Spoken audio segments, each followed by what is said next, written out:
Hello friends, welcome to Malli's kitchen. இன்றைக்கி நான் வாழைக்காய் ஃப்ரை செய்ய போகிறேன். அது எப்படி செய்யுதுன்னு பார்க்கலாம் வாங்க. அதற்கு தேவையான பொருட்கள் என்னென்னு காமிக்கிறேன். 2 பிஞ்சு வாழைக்காய் நான் எடுத்திருக்கேன். 20 பூண்டு பல்.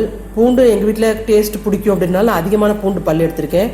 1/4 டீஸ்பூன் மஞ்சத்தூள், தேவையான அளவு உப்பு, தேவையான அளவு காரம், 4 டேபிள் ஸ்பூன் நல்லெண்ணெய் எடுத்திருக்கேன், தேவையான அளவு கருவேப்பிலை எடுத்திருக்கேன்.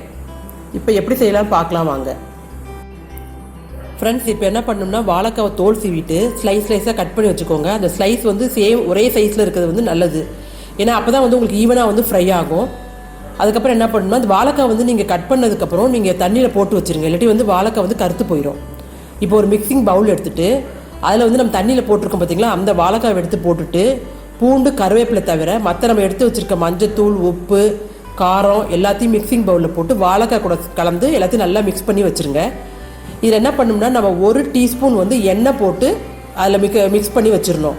தண்ணி சேர்க்கக்கூடாது. நிறைய பேர் தண்ணி சேர்த்து மிக்ஸ் பண்ணுவாங்க. தண்ணி சேர்த்தா என்ன ஆகும்னா வாழைக்காய் ஃப்ரை ஆகும்போது கொஞ்சம் கொலன்னு ஆயிரும். ஸோ நீங்கள் எண்ணெய் சேர்த்திங்கன்னா வாழைக்காய் வந்து நல்லா கிறிஸ்பியாக வந்து உங்களுக்கு ஃப்ரை ஆகும். அதனால் எண்ணெயை கலந்து மிக்சிங் பவுலில் வச்சு ஒரு சைடில் வச்சுருங்க. இது 20 நிமிஷம் அப்படியே ஊற வைக்கிறோம். இப்போ என்ன பண்ணணும்னா நம்ம பூண்டு 20 பல் எடுத்துருக்கு பார்த்தீங்களா, அதை வந்து நல்லா வந்து நம்ம வந்து இடித்து எடுத்து வச்சுக்கணும். இப்போ அடுப்பை வந்து பற்ற வச்சு வானல் வச்சுருக்கேன். வானல் சூடானதுக்கப்புறம் நம்ம வச்சுருக்க எண்ணெயை ஊற்றிடுங்க. இந்த வாழைக்காய் ஃப்ரைக்கு வந்து எண்ணெய் கொஞ்சம் அதிகமாக தேவைப்படும்.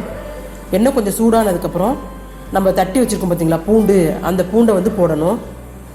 பூண்டோட பச்சை வாசனை போகிற அளவுக்கு நல்லா ஃப்ரை பண்ணி விடுங்க. அதுக்கப்புறம் என்ன பண்ணுங்கன்னா நம்ம இப்போ வச்சுருக்க கருவேப்பிலையும் போடுங்க. போட்டு ஒரு தடவை எல்லாத்தையும் நல்லா கலந்து விடுங்க. இப்போ வந்து நம்ம ஊற வச்சுருக்க வாழைக்காய் இருக்குது பார்த்தீங்களா, அதையும் போட்டுருங்க.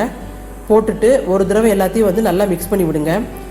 இது வந்து எப்படின்னு கேட்டிங்கன்னா அடியிலேருந்து நீங்கள் வந்து மெல்லமாக மிக்ஸ் பண்ணி விடணும். இல்லாட்டி என்ன ஆயிருன்னு கேட்டிங்கன்னா கொஞ்சம் நேரம் ஆக நீங்கள் அடியிலேருந்து மிக்ஸ் பண்ணாட்டி அடியில் நல்லா கிறிஸ்பியாக இருக்கும். மேலே இருக்கிறது வந்து அந்தளவுக்கு கிறிஸ்பியாக இருக்காமல் ஒரு மாதிரி கொலன்னு இருக்க மாதிரி இருக்கும் உங்களுக்கு. அதனால் அடியிலேருந்து மிக்ஸ் பண்ணி விடுங்க. அதேமாரி மிக்ஸ் பண்ணும்போது வந்து மெல்லமாக மிக்ஸ் பண்ணி விடணும். ஒவ்வொன்றா ஒவ்வொரு வாழைக்காவை எடுத்து கொஞ்சம் திருப்பி போட்டிங்கன்னா 2 பக்கமும் வந்து ஈவனாக வந்து உங்களுக்கு வேகும்.